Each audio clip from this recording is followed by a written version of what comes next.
وہ یہ ہے کہ جو میں نے اداروں کی سپورٹ کی بات کی، ویسے جو ہے وہ نیاز نے مینشن تو کیا ہے، لیکن مجھے لگتا ہے کہ پاکستان بننے سے لے کر پاکستان کے اندر جس طرح کی موومنٹس آئی ہے، جو سندھ کی سپورٹ رہی ہے ان زبانوں کے اس میسج کو اور اس مشن کو بڑھانے میں، اسی طرح سے جو ہے وہ سندھ حکومت کی جو ہمیں سپورٹ رہی ہے، میں چاہوں گی اس کے لیے بھرپور تالیاں بجائی لائے، خاص کر جو ہے وہ سردار شاہ کے لیے کہ ادارے بھی چلتے ہیں لیکن ادارے فرد سے چلتے ہیں، اور جب تک فرد کے اندر یہ انٹرسٹ نہ ہو تو وہ چیزیں جو ہیں وہ ہمیں زمین پہ نظر نہیں آتی۔ اور میں کہنا چاہوں گی جو ہماری اور پروونشل حکومت ہے کہ اپنی زبانوں کی حفاظت کریں، کیونکہ مادری زبان سے بڑھ کر کوئی چیز نہیں ہے۔ اگر زبان چلی گئی تو پھر ہماری شناخت چلی جائے گی، اگر شناخت چلی گئی تو ایز اے فرد ہمارے پاس کیا بچے گا؟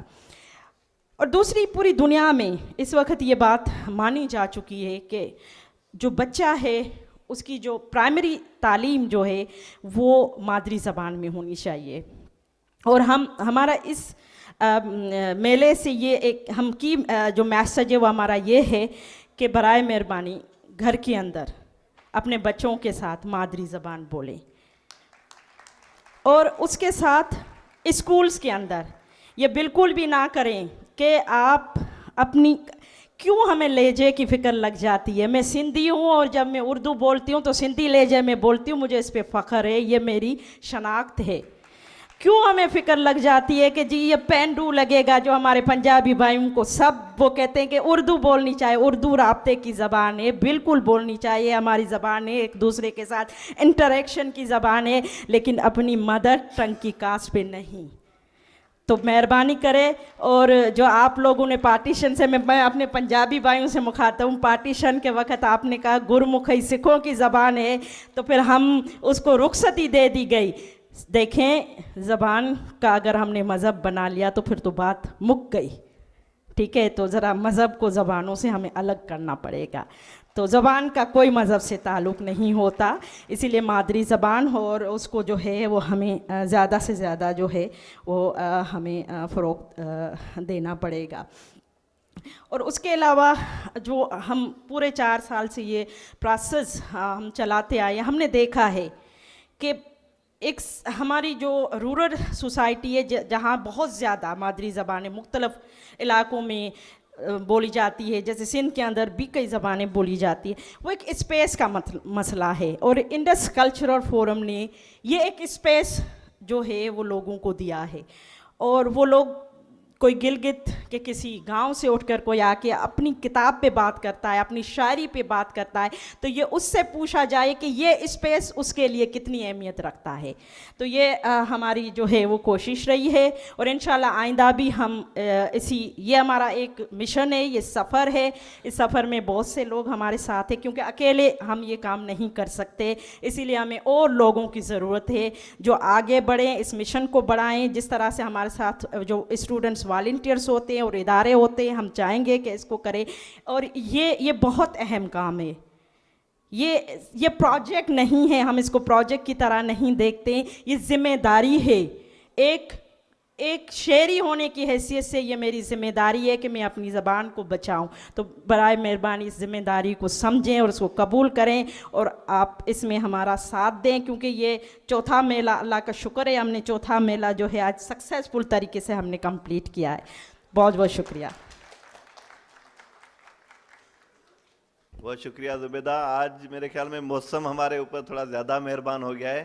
ہم کل اتنی اچھی دھوپ دیکھ کر خوش ہو گئے تھے کہ آج کا موسم تھوڑا گرم رہے گا، لیکن مجھے احساس ہے کہ جو نیچے خاص طور پہ ہمارے مہمان بیٹھے ہیں ان کو سردی لگ رہی ہے، تو ان کو وارم اپ کرنے کا ایک ہی طریقہ باقی رہ جاتا ہے، کینوپی تو ہم نے لگوائی نہیں، تو میوزک کا بندوبست ہم نے کیا ہے، جو اس کے بعد ہوگا تو وہ آپ کا سردی کا میرے خیال میں بندوبست ٹھیک ہو جائے گا۔ اس لیے میں گزارش کروں گا جو ہمارے مہمان ہیں وہ جتنی اپنی بات مختصر کر سکتے ہیں اتنا زیادہ اچھا ہوگا، اور ویسے بھی مختصر بات کا زیادہ امپیکٹ ہوتا ہے اور زیادہ اس کی میننگ فلنس زیادہ ہوتی ہے۔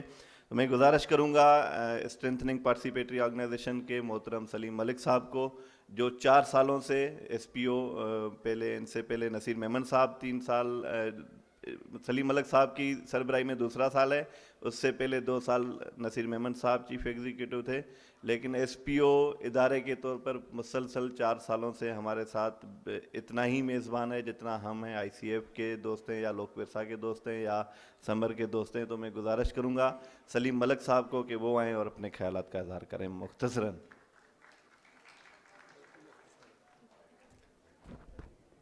بالکل مختصر ہے. صرف اتنا کہنا ہے کہ زبانوں کو کون پوچھتا ہے, اب زبان کی فکر کریں. صورتحال ایسی ہو گئی ہے ہمارے ملک میں کہ یہاں سارے وسائل زبان بندی پر لگے ہوئے ہیں. اداروں کی رجسٹریشنیں کینسل ہو رہی ہیں, سول سوسائٹی کی سپیس ختم ہو رہی ہے, اور ایسے میں یہ اس لیے ہو رہا ہے چونکہ پہلے ہم نے زبانوں کی فکر نہیں کی, تو اب بات ہماری زبان تک آ گئی ہے. ویسے مجھے یہ بات کرتے ہوئے کچھ زیب نہیں دیتا, چونکہ میں ایک پنجابی ہوں, اور پنجاب نے اپنی زبان کے ساتھ جو کچھ کیا ہے اس کے بعد مدر لینگویجز کے میلے میں میرا آ کے بات کرنا بنتا نہیں ہے. کیونکہ اور پھر پنجاب کے اندر میں چکوال کا رہنے والا ہوں, تو مجھے تو وہ زبان سیکھنی ہے جس میں نوکری کے ساتھ پینشن اور میڈیکل فری ملتا ہو. اس کا ہمیں ایک فائدہ تو ہوا کہ ہم نے عربی کم سیکھی, کیونکہ ہمارے ملک میں اگر کوئی زبان سیکھنے پر بے پناہ زور دیا گیا ہے انگریزی کے بعد, تو وہ ہمارے اگلے جہان کو سنبھالنے کے لیے عربی کا ہے.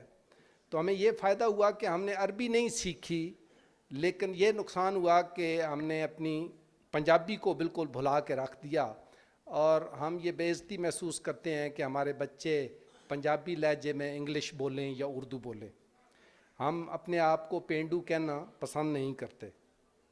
تو یہ بڑا سیریس اس وقت دور چل رہا ہے جس سے ہم گزر رہے ہیں.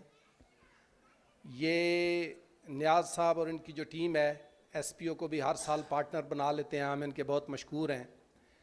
یہ بڑے جھلے ہیں. یہ کام آج کل کون کرتا ہے جو بغیر پیسوں کے اتنی محنت کریں. آج کل کنسلٹنگ ورک کا, پروجیکٹ کرنے کا اور نوکریاں کرنے کا دور ہے, پیسے کمانے کا دور ہے. ان کام کی کوئی ضرورت نہیں ہے, جس کا نتیجہ یہ نکلا ہے. میں پھر وہی کہہ رہا ہوں کہ بات زبانوں تک جب سنبھالی نہیں گئی تو اب زبان تک آ گئی ہے. آپ سب لوگوں کا بہت بہت شکریہ کہ آپ یہاں موجود ہیں, اور آپ اس کے بعد میوزک دیکھیں گے. لیکن ہمیں یہ پتہ ہونا چاہیے کہ کوئی بھی اچھی تخلیقی چیز ہم اس وقت تک نہیں کر پائیں گے جب تک ہم اپنی زبان اپنے بچوں کو نہیں سکھائیں گے, جب تک ہم اسی زبان میں نہیں لکھیں گے جس میں ہم سوچتے ہیں. اور یہ تب تک نہیں ہوگا جب تک ہم اپنے بچوں کو کم از کم پرائمری تعلیم اپنی زبان میں نہیں دیں گے. اس کے لیے نہ ہمارے پاس ٹیچرز ہیں, نہ ہمارے پاس کورسز ہیں, نہ ہمارے پاس کتابیں ہیں, نہ ہمارے پاس وہ سوچ ہے کہ جس کے تحت ہم کل ریسورسز مختص کر کے وہ اکٹھا کر سکیں گے. لہٰذا اس وقت جو صورتحال ہے وہ انتہائی مایوس کن ہے, اور جو یہ ادبی زبانوں, مادری زبانوں کا ادبی میلہ ہے, یہ صرف ایک امید ہر سال کریٹ کرتا ہے, اور امید ہے کہ اسی چھوٹی سی چنگاری سے بڑا الاؤ بنے گا, اور یہ جو نا امیدی اور مایوسی کی صورتحال ہے اس میں کوئی بہتری ہوگی. بہت بہت شکریہ. بہت شکریہ سلیم ملک صاحب. آپ خود بھی لکھتے ہیں, ہم سب پہ ان کے کالم آتے ہیں. ہم نے ان کو کہا ہے کہ آپ پنجابی میں لکھا کریں تاکہ آئندہ سال ہم میلے کے جو باقی سیشنز کے دوران بھی آپ کی کوئی کتاب لانچ کر سکیں. تو آپ پنجابی میں لکھنا شروع کریں مہربانی کر کے. ہم نے اس طرح کچھ دوستوں کو فورس کر کے ان کی کتابیں لکھوائی ہیں اور وہ لانچ ہوئی ہیں اس میلے میں. تھینک یو سلیم ملک صاحب. اب میں گزارش کروں گا society for alternative media and research کے سربراہ محترم مظہر عارف صاحب کو, جو خود اس میلے کے میزبان ہیں, سرائیکی زبان کے دانشور اور ادیب ہیں, مظہر عارف صاحب سے گزارش ہے کہ وہ اپنے خیالات کا اظہار کریں. شکریہ نیاز صاحب نے تالیاں بجوائیں اداروں کے لیے، نام بھی انہوں نے لیے کافی سارے اداروں کے، لیکن ادارے افراد کے بغیر ہوتے نہیں ہیں. اس میلے میں جن لوگوں نے کام کیا، نیاز نوجوان آدمی ہیں، بہت بھاگ دوڑ کر سکتے ہیں، ان کا کمال ہے، نصرت، اشفاق، باقی سارے دوست اور ان کی ٹیم، اگر آپ ان لوگوں کے لیے تالیاں بجائیں تو میرے خیال میں یہ سب سے زیادہ بڑی اہم بات ہے. اداروں کے لیے تو بجتی ہیں. بات کی ادی زبیدہ نے کانسٹیٹیوشن کی. پاکستان کا آئین 1973 جب لکھا گیا تو اس سے پہلے صوبے بحال ہو چکے تھے.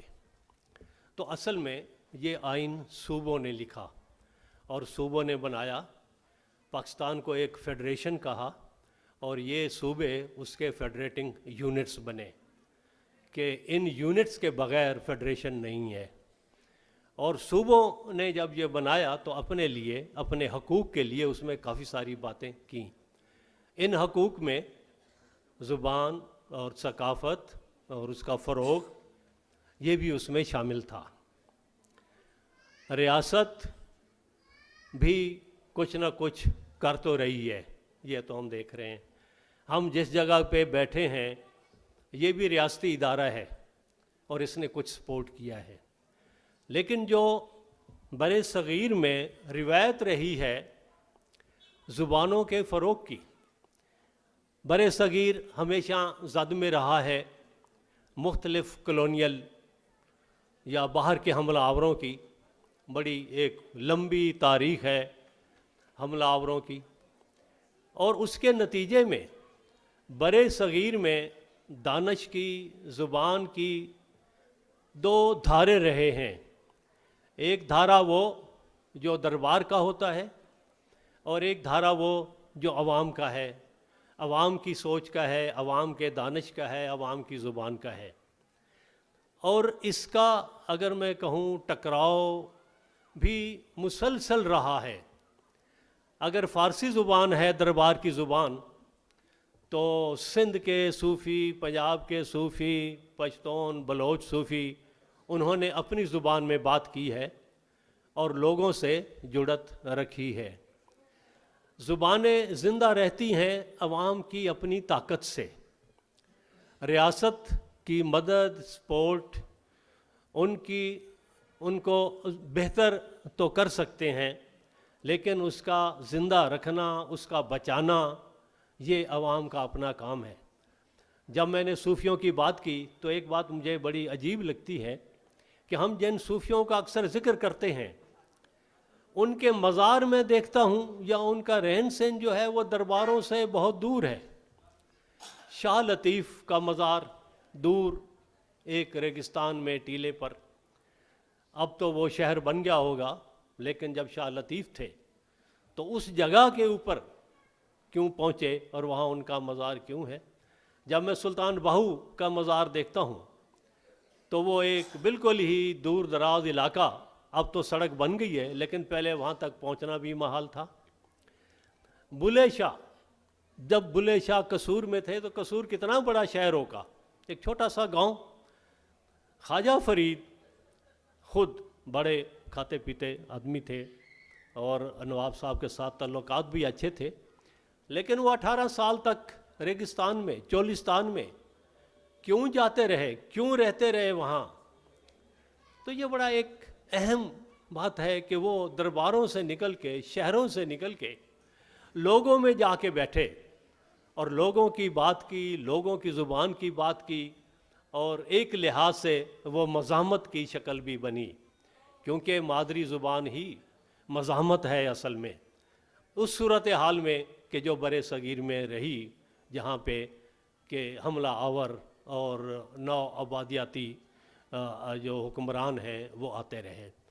تو میں تو یہی کہوں گا کہ ریاست جتنا بھی مدد کر سکتی ہے ٹھیک ہے، ہمیں کہنا بھی چاہیے ریاست کو، کیونکہ یہ فیڈریشن ہے اور فیڈرل جو گورنمنٹ ہے یا جو پروونشل گورنمنٹس ہیں ان کی کوئی ذمہ داری بھی ہے، لیکن یہ پہلا کام تو لوگوں کا اپنا ہے.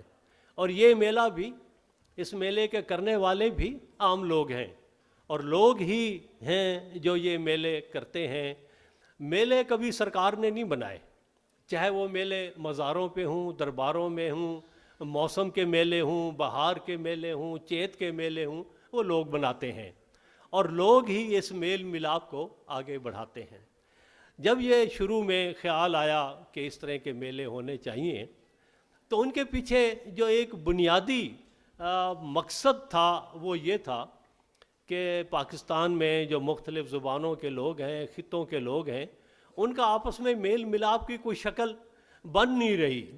تو کوئی ایسا کام کیا جائے کہ لوگ آپس میں ملیں، کم از کم ایک سال میں تو ملیں، اور وہ لوگ ملیں جو سوچتے ہیں، جو لکھتے ہیں، جو شاعری کرتے ہیں، جو ادیب ہیں، ایک دوسرے سے ملیں، ایک دوسرے کو سمجھیں، ایک دوسرے کی بات سمجھیں. جو پنجابی ہیں وہ بلوچ کی بات سمجھیں، جو پشتون ہیں وہ سندھ والے کی بات سنیں، جو اور لوگ ہیں وہ دوسرے کی بات سنیں، اور ایک دوسرے کی بات سن کے سمجھنے کی کوشش کریں. اور اگر کہیں کوئی ناسمجھی ہے، کچھ غلط فہمی ہے تو اس کو دور کریں. تو اس میلے کا جو مقصد یہ تھا، اور میرے خیال میں اس میں نیاز اور اس کے ساتھی اور دوست بہت حد تک کامیاب رہے، اور آج یہاں تقریباً پاکستان کے تمام خطوں اور تمام زبانوں کے لوگ اکٹھے ہیں اور ایک دوسرے سے اپنا میل بڑھا رہے ہیں. شکریہ. بہت شکریہ مظہر عارف صاحب. آپ کا ساتھ رہتا ہے تو یہ میلہ کامیاب ہوتا ہے. ہر سال کی طرح اس سال بھی بھرپور تعاون رہا. اب میں گزارش کروں گا فاؤنڈیشن اوپن سوسائٹی انسٹیٹیوٹ کی نمائندہ محترمہ نرگس سلطانہ صاحبہ کو، جو کہ بھرپور کوشش کر کے ہمیں ہر سال اس میلے میں مدد فراہم کرتی ہیں. امید ہے حکومت پاکستان ان کو پاکستان میں رہنے دے اور یہ مدد جاری رکھ سکیں ہماری. Thank you very much, Niaz sahab. All colleagues from Indus Cultural Forum, SPO, Lok Virsa, all development partners, ladies and gentlemen, Assalamu alaikum. I think سب سے پہلے تو یہ بڑی اچھی بات ہے کہ at least mother language literature festival 2019 کے بہانے ہم سب اکٹھے ہوئے ہیں، کیونکہ دیکھیں پاکستان میں جو ہے وہ ایسے فورم کی بہت زیادہ ضرورت ہے. ایک ایسا نیشنل فورم ہونا جہاں پہ کہ ہمارے ملک کے دور دراز علاقوں سے، پورے ملک کے مختلف علاقوں سے سارے آرٹسٹ، رائٹرز، سب لوگ یہاں پہ اکٹھے ہوئے ہیں. تو آئی تھنک یہ کیا خوبصورتی نہیں ہے؟ کیونکہ دیکھیں اس فیسٹیول کا مقصد بھی یہی تھا کہ ہمارا جو خوبصورت کلچر ہے، جو ہماری خوبصورت زبانیں ہیں، ہم ان کو فروغ دیں، ہم انہیں بھولیں نہیں. کیوں امپورٹنٹ ہے؟ یہ اس لیے امپورٹنٹ ہے کہ دیکھیں یہ وہ زبانیں ہیں جن کو بہت مارجنلائز تصور کیا جاتا ہے، جو کہ ایسا نہیں ہونا چاہیے. اگر ہم اپنی کمیونٹیز کو امپاور کرنا چاہتے ہیں، اگر ہم چاہتے ہیں کہ جو فرق ہے وہ ختم ہو جائے، سب برابر کے شریک ہوں، تو پھر ہمیں ان لینگویجز کو امپورٹنس کو ایکسیپٹ کرنا پڑے گا، لنگوسٹک رائٹس کو ایکسیپٹ کرنا پڑے گا، ان رائٹس کو پراپر امپورٹنس دینی پڑے گی، اور یہ سب چیزیں بہت زیادہ ضروری ہیں. آئی تھنک اس نیشنل پلیٹ فارم پہ آپ نے دیکھا کہ 2 دنوں میں بہت ایکٹیویٹیز رہیں، کافی سارے پینل سیشنز تھے، مختلف ٹاپکس پہ تھے، پھر پروز اینڈ پوئٹری کی ریڈنگ ہوئی، اسی طریقے سے کتابیں بھی لانچ ہوئیں آئی سی ایف کے فورم سے، جو کہ آئی تھنک بہت امپورٹنٹ ہے. آج کل دیکھیں میڈیا کا بہت رجحان ہو گیا ہے، پڑھنے کا اور لکھنے کا رجحان کم ہو گیا ہے. تو جب ہم کوالٹی ایجوکیشن کی بات کرتے ہیں تو آئی تھنک اس میں کتابیں پڑھنے کا، کتابیں لکھنے کا شوق بہت زیادہ ضروری ہے، کیونکہ کتابیں ہمیں دیتی ہیں قوت پرواز. اور پھر دیکھیں جب ہمارے شاعر جو ہیں وہ اپنے شعر کو ایکسپریس کرتے ہیں، اس کو بیان کرتے ہیں، تو پھر میرا خیال میں وہ جو کچھ کہنا چاہتے ہیں وہ کہتے ہیں، کیونکہ بول کے لب آزاد ہیں تیرے. اور ہم نے جو ہے، ہم صرف اس فیسٹیول کو ہی سپورٹ نہیں کر رہے، کیونکہ ہم جو کام کرتے ہیں، فار ایگزامپل اگر میں ایجوکیشن پروگرام کو ہیڈ کرتی ہوں تو ہمارا مقصد یہ ہے کوالٹی ایجوکیشن. اور جب ہم کوالٹی ایجوکیشن کی بات کرتے ہیں تو اس میں آئی تھنک جو سب سے امپورٹنٹ چیلنج اور ایشو آتا ہے وہ روٹ لرننگ ہے. ہم روٹ لرننگ کو کیسے ختم کریں اور ہم کریٹیکل تھنکنگ کو پروموٹ کریں. تو اس سلسلے میں پورے ملک میں ہمارے بہت سارے انیشیٹوز ہیں، اور ان میں سے جو ایک ہے وہ ہے کریٹیکل تھنکنگ کو پروموٹ کرنا. اور کریٹیکل تھنکنگ کے ہی سلسلے میں ہم نے ملک میں چلڈرنز لٹریچر فیسٹیولز کا بھی آغاز کیا تھا، اور موبائل لائبریری، ماڈل لائبریریز ملک میں اسٹیبلش کیں، کیونکہ اس کا مقصد بھی یہی تھا کہ ہمارے جو رائٹرز ہیں ان کو بھی پروموٹ کیا جائے. کیونکہ دیکھیں بچوں میں لکھنے کا بہت شوق ہوتا ہے، تو ہمیں ان کی رائٹنگ کو بھی پروموٹ کرنا چاہیے تاکہ وہ جو لکھیں وہ پبلش ہوں. اور بہت سارے بچوں نے کتابیں لکھی، اس کا نام تھا میری کہانیاں، کیونکہ دیکھیں ہم نے ان کو موقع دیا. پھر بہت ان فورمز پہ یہ بھی ہوتا ہے کہ ان میں کمپٹیشنز ہوتے ہیں، جو میں نے لفظ کہا کہ بول کے لب آزاد ہے تیری، وہ جو ایکسپریس کرنا چاہتے ہیں وہ کر سکتے ہیں. اور آئی تھنک امپورٹنٹ چیز یہ ہے کہ جو ہم اگر کریٹیکل تھنکنگ کی بات کرتے ہیں تو اس کا تعلق جو ہے وہ کیریکولم کے ساتھ ہو، اس کا تعلق جو ہے وہ ایگزامینیشن سسٹم کے ساتھ ہو. کیونکہ ہم یہی کہتے ہیں کہ ہمیں کتاب چاہیے، ہمیں کتاب چاہیے، ہمیں وہ نصاب چاہیے جو زندگی بدل دے، ہمیں وہ نصاب چاہیے جو زندگی بدل دے. اور ایک چیز میں کہوں گی کہ آئی تھنک ہمارے ملک میں ہر ایک کا رول بہت امپورٹنٹ ہے، کوئی بھی کسی سے کمتر نہیں ہے. اور یہاں پہ مجھے علامہ اقبال کا وہ شعر یاد آ رہا ہے، ہر فرد ہے ملت کے مقدر کا ستارہ، افراد کے ہاتھوں میں ہے اقوام کی تقدیر، ہر فرد ہے ملت کے مقدر کا ستارہ. اور آئی تھنک آج اس اجتماع میں جتنے بھی لوگ ہیں، ہر زبان، ہر انسان ایک ستارے اور ایک پھول کی مانند ہے. آئیے آج سے یہ عہد کریں کہ ہم سب مل کے کام کریں گے، ہم سب اکٹھے ایک زبان ہو کے کام کریں گے، اور ہم ہر اس بندے کو امپاور کریں گے جو امپاور نہیں ہے، کیونکہ یہی ہمارا گول ہے اور یہی ہمارا مقصد ہے. تھینک یو سو مچ. بہت شکریہ نرگس صاحبہ. میوزک سے پہلے اگر تھوڑا سا آپ کو موڈ تبدیل کرنا ہے تو ہمارے دوست حارث خلیق صاحب یہاں پہ موجود ہیں. حارث نے ریسنٹلی ایک یہ انگریزی پچھلے دنوں افتخار عارف صاحب کہہ رہے تھے کراچی میں جشن ادب کے دوران کہ افتخار یہ حارث خلیق جب اردو میں لکھتے ہیں تو کوئی اور شاعر لگتا ہے، جب یہ انگریزی میں لکھتے ہیں تو کوئی اور شاعر لگتا ہے. تو ہم نے ان کو چیلنج دیا کہ جو انگریزی والا حارث خلیق ہے انہوں نے ریسنٹلی مدر ٹنگ کے عنوان سے ایک نظم لکھی تھی، جو میں نے ان کو کہا کہ آپ نے یہ اردو میں سنانی ہے ہمارے میلے میں. تو انہوں نے کہا کہ بھائی وہ انگریزی کی نظم ہے، اور افتخار عارف صاحب کی یہ بات اس کی تصدیق کر رہی تھی کہ وہ انگریزی میں تو بالکل مختلف قسم کے شاعر ہیں. تو دیکھتے ہیں کہ حارث نے اس چیلنج کو کتنا قبول کیا اور کس طرح اس نظم کو اردو میں کیا ہے. حارث خلیق صاحب. بہت بہت شکریہ نیاز. سب سے پہلے تو انڈس کلچرل فورم کو اور تمام احباب کو، دوستوں کو، سہیلیوں کو مبارکباد کہ 4 سال سے یہ سلسلہ اتنی خوبصورتی سے جاری ہے، اور امید یہ ہے کہ یہ آئندہ بھی جاری رہے گا. اور ہماری جتنی قومی زبانیں ہیں، مادری زبانیں ہیں، ان کا فروغ دراصل پاکستان کی جو مساوی شہریت کا، جس کی ابھی نرگس بھی ذکر کر رہی تھیں، اس کے فروغ کا سوال ہے، سیاسی سوال ہے. اور ظاہر ہے کہ جب تک وہ کامیاب نہیں ہوتے ہم، تو یہ سلسلہ جاری رہے گا اور بعد میں بھی جاری رہے گا. لیکن میں چونکہ شاعر ہوں تو ہو سکتا ہے کہ تھوڑی سی بات ادھر کی ادھر ہو جائے. آپ نے یہ نیاز نے جیسے ابھی فرمایا کہ انہوں نے حکم دیا تھا، اور پھر میرے سامنے ڈاکٹر شاہ محمد مری اور ڈاکٹر فاطمہ حسن کو بٹھا دیا مزید مشکل بنانے کے لیے لمحات کو. میں عام طور پر اردو میں نثری نظم نہیں لکھتا، لیکن اب یہ چونکہ انگریزی سے ترجمہ ہے تو اب اس کی آپ کو پسند آنے یا نہ آنے کی ذمہ داری نیاز ندیم کی ہے. لیکن میں آپ کی خدمت میں یہ چند لائنیں اس نظم کی آپ کی خدمت پیش کرتا ہوں. اس کا عنوان ہے مادری زبان، اور یہ انگریزی سے مدر ٹنگ اس کا ٹائٹل تھا. وہ آپ لوگوں نے طے کیا ہے کہ انگریزی پاکستان کی مادری زبان نہیں ہے، جو کہ ویسے کچھ تھوڑے سے لوگ ہیں ان کی ہے. اچھا، یہ ہیلن نے، آپ کی توجہ درکار ہے، ہیلن نے روہنی سے پوچھا تمہاری مادری زبان کیا ہے؟ تب روہنی 3 سال کی تھی اور 3 آوازیں پہچانتی تھی.